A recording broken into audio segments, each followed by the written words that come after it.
All right, all right. It looks like we are live. Hey, everybody, it's JJ Conway. I am coming to you live from TMEA in San Antonio, Texas. I hope the background noise is not too loud. We are going to do slides today just because to protect the vision of the people in the background. And so mainly my family. But today we're going to talk about how to make your first $1,000 writing a book. Now, if you're listening to me as part of the Ladies of Wealth podcast, I want to invite you to come join us Thursday nights when we go live. If you are watching me Thursday night live, I want to invite you to come back another time because we don't make a habit of teaching with just slides. Usually you get to see my smiling, laughing, slightly graying face. And we're very happy that you're here, but today is a special situation and I didn't want to delay bringing you this content. So today we're going to talk about how to make your first 1,000 writing a book. And if you like this content that we're doing tonight, I want to encourage you to join us on February the 21st at 1 o'clock Central Time. We're going to do my longest running webinar that I still do, workshop course, I'm not sure what to call it, but hands-on session called Finally Write That Book. You can sign up today at jjclink.com/finally. Now, I will tell you the seats are very limited on this because what we actually do in this seminar is I sit down with you and help you structure your book. If you have an idea, we turn it into an outline. If you have an outline, we flesh out and we look at the structure. If you already have something written, we work on a chapter to make sure it's tight and right. And then we walk you through the next steps as far as publishing and all those kinds of things. And so we keep it a very small group and we group people into categories based on where they're at with their book so that we kind of progress along the route. And by the time you're done, you're going to have an action plan for taking your book to market, or if you're not ready to take a book to market, at least having a finalized chapter that you can take to market or an action plan to get you there, whether you're in one of my anthologies or somebody else's. And so that's the Finally Write Your Book workshop. That will be February the 24th at 1 o'clock Central. It's a 2-hour workshop. It will be recorded. If you can't make it, you can send me your manuscript or your outline or your idea, and we'll flesh it out. And you can register for that at jjclink.com/finally. So today we're going to talk about how to make your first $1,000 writing a book. And we're going to talk first about what not to do, how royalties work, press kits, interviews, book signings, and maximizing an anthology, because many of us get our start in anthologies. And me, even though I've published a number of books on my own cover to cover, I still participate in anthologies for reasons that I'll discuss later, and other great ideas that you can use for making money with writing your book. Okay. Now, here's what we're not going to cover. I'm not covering in this session tonight book structure and templates, how to actually lay your book out and physically publish it, either through a publishing house or through a self-publisher or through a hybrid. Okay, we're not covering that in this class tonight.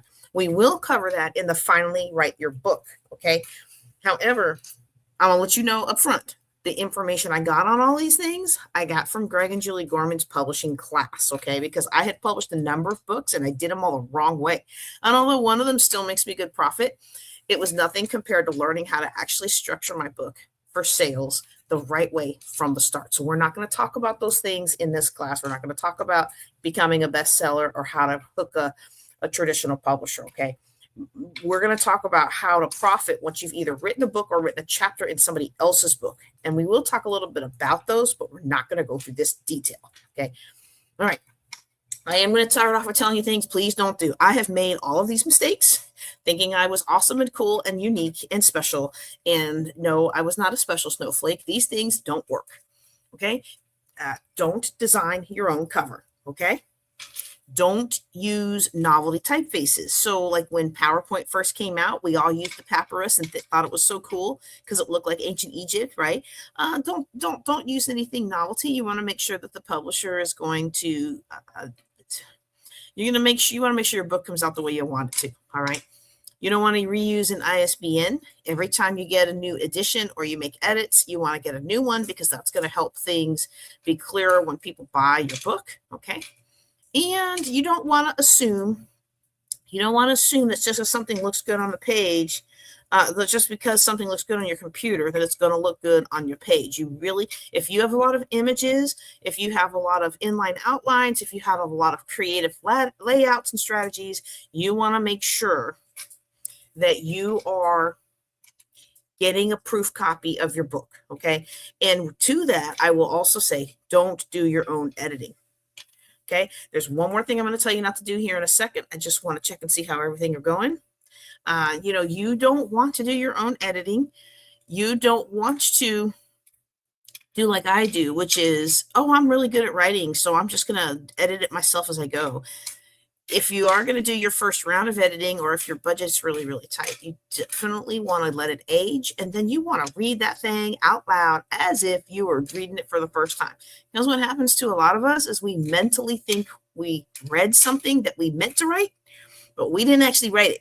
So don't do your editing. And last but not least, please, please, please, in your desire to publish a book, do not let a vanity publisher talk you into buying all these copies of your book with these visions that you're going to sell out in just a week so you can be a best-selling author. You would be shocked at how many authors come to my book class on how to write that book and how to publish from the book, or how to profit from the book.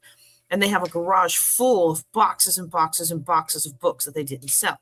Now, that can help you get on the bestseller list temporarily because you got $10,000 worth of sales at one time, okay? But at the same time, you're going to have a long, hard road trying to sell all those copies if you don't follow the strategies that I'm talking about tonight, okay?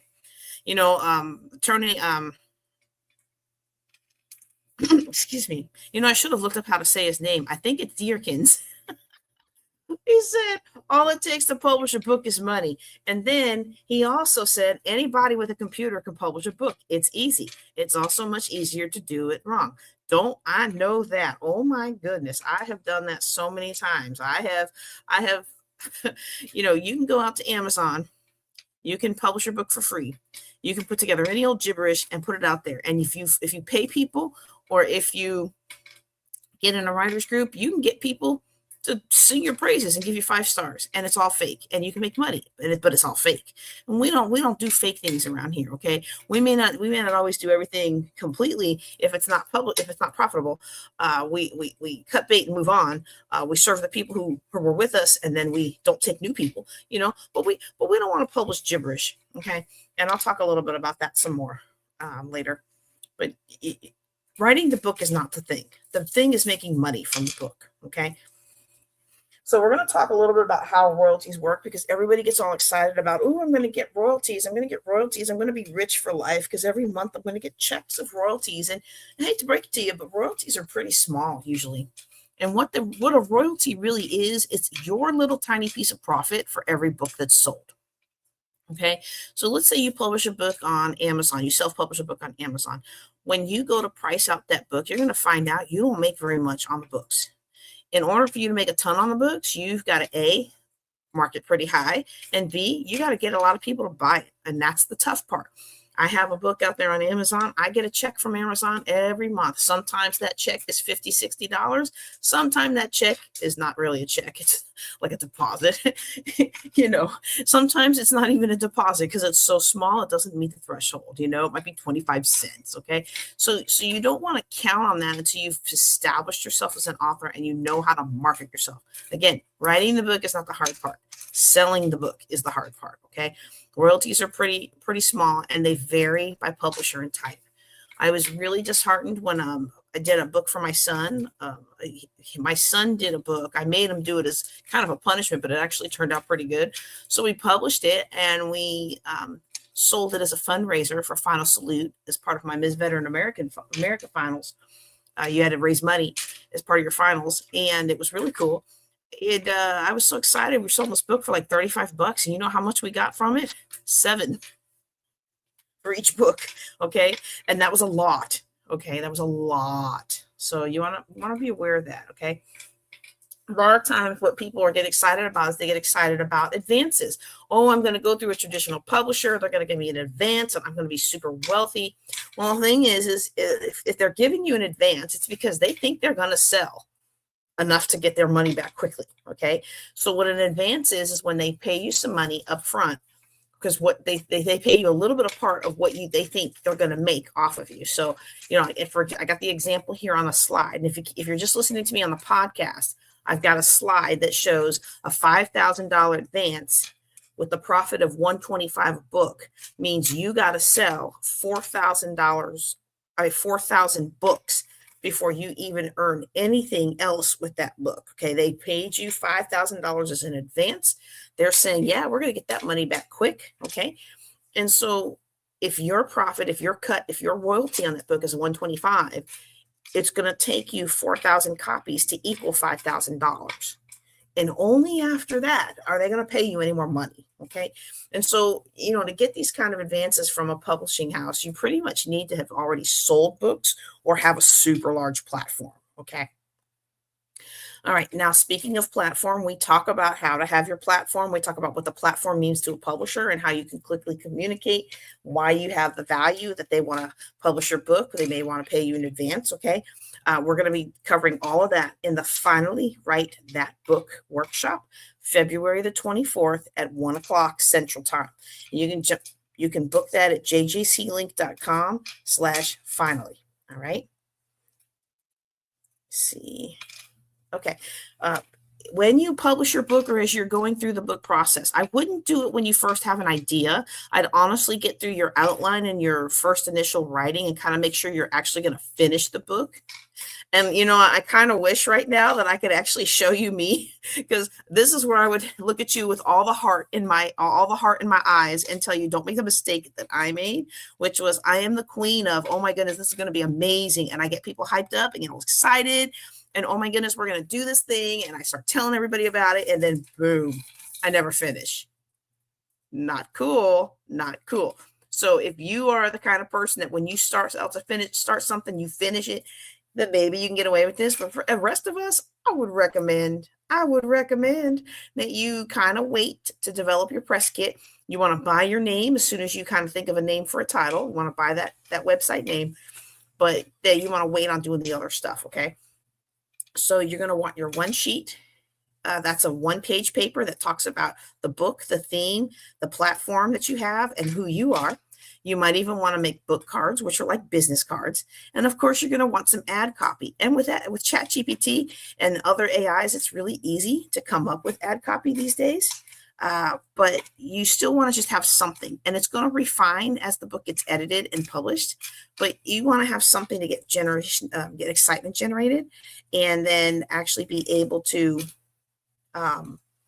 get some pre-orders. Okay, let me just check on something really quick. Let me just check on something.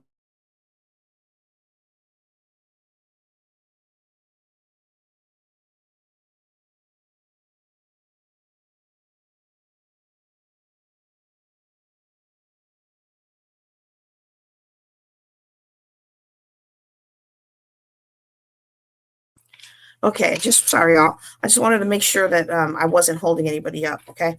So when it comes to interviews, there's lots of ways to get interviews. I've listed a couple on the slide. For those of you who are watching for those of you who are listening on the Ladies of Wealth podcast, my slides loads radio, TV interviews, podcasts, and you can also create your own interviews, okay? I will interview people. You can book time with me and I will interview you about your book. Okay. If you give me a copy of your script beforehand, I'll even read it and highlight some things. Or, if it's an electronic copy, I'll make some notes and be able to ask intelligent questions about it. You can get on I'm going to tell you right now, I've been on the radio and on the TV for free. All you have to do is find the contacts that are receptive and then give them something that they can nug on, something that's going to make them look good when they bring you on air. And then you have to be available and ready. Whenever they call you, you have to be available and ready. I can mess up sometimes because I have opportunities, but I don't answer my phone. You don't want to be the person that don't answer your phone. Okay.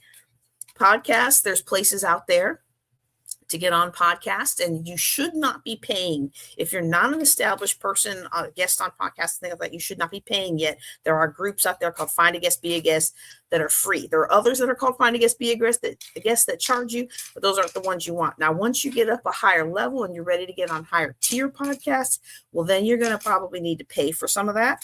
And if you are somebody that has clout, you might be able to get some of those to have you on, and maybe they'll pay you. I don't know. But I'm not there at that level yet. So, I can't speak to that yet. Okay. When I say create your own interviews, you can get people out there to interview you. There are people who will interview you. There's one that I should have talked to him first because I don't know if he does book interviews, but there are people that I know, clients that I've worked with, or people that have helped me with my business, where you basically pay them to interview you. They might have news contacts, they might have a journalism broadcasting background, and they will interview you with the official looking background and everything, and they will give you really good high quality video that you can use to advertise what you're doing. Okay. I have a get interviewed list of places that will interview you for free. If you do or finally write that book, hey, why is that not up here? Hold on. Show headline, show display name. That's strange. Okay, well, sorry, y'all. I don't know why the finally write that. Oh, because I'm not in it. Okay. It's jjclink.com/finally write that book. Anyway, if you can't attend that, where we will give you this for free for joining, but you can also text interview list to 254-454-HOPE. And then when I get done with this conference, I will that link because I couldn't find it. It's somewhere, but I couldn't find it while I'm here in San Antonio. So there you go. Text interview list to 254-454-HOPE. All right. Now, book signings. This is a great way to sell books, okay? And you can do this whether it's your book or whether you're an anthology with other people. And really, the best thing to do is just ask. You want to already have your books ready to go. You want to have promo items like your one sheet that talk about who you are. You can take your one sheet, you can send it to a place like Staples and FedEx, and for like $10 or so, maybe even a little bit more depending on your market, they'll make it a big foam board poster, and for like another $2 or so, at least where I live, they'll slap an easel on the back of it, a little cardboard easel, and you can stand that up right on a desk. You don't have to spend the $200 on like pop-up banners or stuff. You can get started at very, very low cost. Now, if the more glitz and glamour you can put on it, the better it is. But I'm gonna tell you right now, when I started publishing books, the way that I did book signings is I literally went to trade shows and other places and made my own events. And you can do that. You have your stuff ready. You do some kind of workshop with the people that are there. So it's not just you selling books at your trade show, it's you offering a valuable service. Okay. You make it about the community. And if there's a community aspect, maybe you give some of the profit to a local agency. That's one of the things that I did, especially when we launched the Healing My Sisters anthology. We partner everywhere we did the book signing. We partnered with a local domestic violence support agency, and we would have them come out to the book signing and do a little talk about their agency, and then we would talk about the book, me and whatever authors were available in that town, and then we would roll and sell the book, and everybody would sign it. And I mean, that's a great way to hype up. You can get free advertising that way, advertise to the local channels, get a press release out, and things like that. Okay. One thing I will say is, if you are having trouble finding places to do book signings, be creative. Coffee shops, bookstores, a lot of indie bookstores are great for this. Secondhand bookstores can be great for this too. But make sure you know what their goals are and what their agenda is, so you can match up what you want to do with what they want to do, and they can see that you've gotten on their agenda, do the things they want to do, and help them achieve the goals they have before you ask them to get on your agenda, which is to help you sell them books. All right. Now, I love anthologies. I did have a rude awakening one day when I used to run the Black Queens Natter Book Club. And like the first 3 people that signed up as authors, they said they were authors and they'd written a book, but it was somebody else's book. And it was really difficult because that's not what we were trying to do. We weren't trying to do anthologies. I mean, people had amazing stories, but we were actually trying to get people who had written full books. And now we had to tighten that down a little bit and get that in there, because as much as anthologies are great, it's not the same as having your name on the front. Okay. And so I love anthologies. What anthologies are is they're a collection of writings from other people. So I might have an anthology. I'll show you a picture of one coming up. I have an anthology coming up. There are like 10 different authors in that anthology. And if you do one of those, it's a great way to get started, because you get training on writing, you get training on editing, you get training on all these different things. You get a professional editor that you might not be able to afford who edits your chapter, and you get to connect with other authors. And the thing about connecting with other authors is it helps you put together events in other towns when y'all work together, okay? And so if you have an anthology, my recommendations are that you market your chapter like it's nobody's business, all right? You market that thing. You take the lead and set up signing events in different towns where fellow authors are, okay? You connect with them, you help them, you guys set things up. One person who was in an anthology that I did, she set up something at her Chamber of Commerce. It was amazing. I couldn't attend in person, but I was able to speak virtually, okay? Get your pre-order page out there if you're able to, and let people take pre-orders so you know how many copies of your own to buy. When it comes to anthologies, okay, don't overbuy, because you don't know how that anthology is going to do or whether people are going to be with you, okay? That didn't come out right. What I mean is there's anthologies I did that totally flopped. I thought they were going to be amazing because the person on the cover was going to be like so influential, and it just wasn't done well. Okay, so you don't want to pre-order. You don't want to order 100 books and then find out that it's hard to sell them because like they did a crummy front cover. You know, you want to test the waters with a pre-order page first. Okay. All right. So I'm going to tell you one more thing about anthologies. This is one that we have coming up. It's the Juneteenth Voices of Legacy. And as you can see, we are stylizing. I'm so excited about this project, y'all. This project's been 2 years in the making. We have been we had to postpone, and I'm so excited we're finally bringing it to pass. And you see on the cover here, you've got me and you've got Dr. Jonas Gadsden, okay? All anthologies are not equal.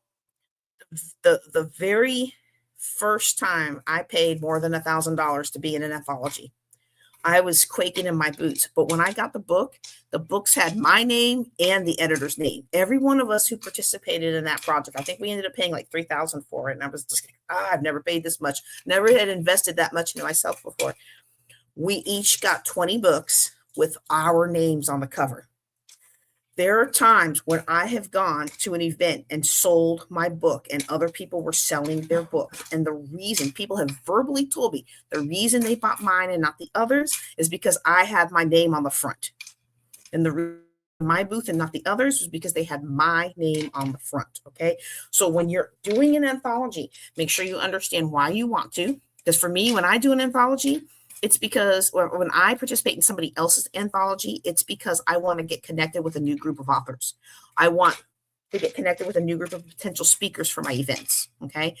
But if you're just trying to get your business started, or you're trying to get your author business off the ground, or you're trying to get, become a known author, you don't just want to participate in anthology after anthology unless they're giving you Amazon. Okay. Or they're doing like I did. I offered a package where you could co-author this book with me. You got to put more stuff into the book. And on Amazon, you get to have the co-author status. You get to have a version of the book that you can sell. My other ladies that are, other men and women that are in the book, they are what's called contributing authors on Amazon, which means you'll be able to click their name and go to their author page. Most anthologies don't offer that. And so, sometimes we think, oh, this is too much. But if you're getting that credibility, then it's worth every penny. All right, let me wrap this up here. Okay, I've got some great ideas here about things that you can create your own. If nobody invites you to their table, build your own. Okay, I have literally created my own book fair. Domestic violence book fair, women's leadership book fair, Black Business Month book fair. Like, I just come up with reasons to do book fairs. And if you can get the space and do it, do it. Could put together conferences. I have literally put together conferences just to sell books. You can create your own signings. We already talked about that. You can create other events around the books. You can get the community involved and stuff. You can even start a book club or host somebody else's book club. Okay. Now, a lot of times people with books don't want to speak if they can't sell something, but I found that doing Rotary Club and other chamber events where you can't sell is an excellent way to get exposure, and it gives you practice. Okay. You can also participate in trade shows. You can get a booth at just about any fair. Even some farmers markets will let you do that. And then you can look for book clubs. There are a lot of book clubs out there. They're voracious readers, and they're always looking for something to read about. Okay. All right. I think that's all I have for you today. I know this class was short and sweet today. It's because I'm at the conference in San Antonio and we have quite the busy schedule. And so I hope that you've enjoyed these tips to help you make your first $1,000 writing a book. If you're listening to me as part of the Ladies of Wealth podcast, I hope you will join us live Thursday nights. Today was our seven-figure business building. And next week will be our real estate.